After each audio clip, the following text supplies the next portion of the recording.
Allah subhanahu wa ta'ala says in a hadith Qudsi, whoever shows enmity to a wali, a friend of Allah, then I have declared war against him.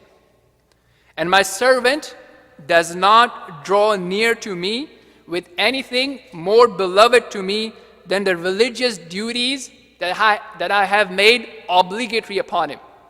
Right? So everything that we do for Allah gets us closer and closer to Allah subhanahu wa ta'ala. So think of it like this, right? So you have certain business transactions that you do. You may have some customers or some donors that get you 80% of your donations, right? As they say, the 80-20 rule, right? So 20% of your customers are getting you 80% of the donations or 80% of the business. So the things that Allah has made obligatory upon us are the things that are getting us that big chunk of reward, that big chunk, that big boost of getting closeness to Allah subhanahu wa ta'ala. And these are things that Allah has made obligatory on us. And then as we continue doing more good deeds from the voluntary good deeds, we keep getting closer and closer to Allah subhanahu wa ta'ala until I love Him. Allah is saying, until I love Him.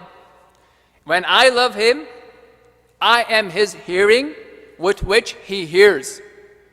And I am His sight with which He sees. And His hand with which He strikes. And His foot with which He walks. Were He to ask something of me, I would surely give it to Him. And were He to seek refuge in me, I would surely grant Him refuge. So now this is the point, that this small plant, this small seed of love of Allah subhanahu wa ta'ala can really grow huge. The opportunities are totally amazing. So as we focus on living this life, look at these opportunities that we have. The most important of them being the 5 prayers.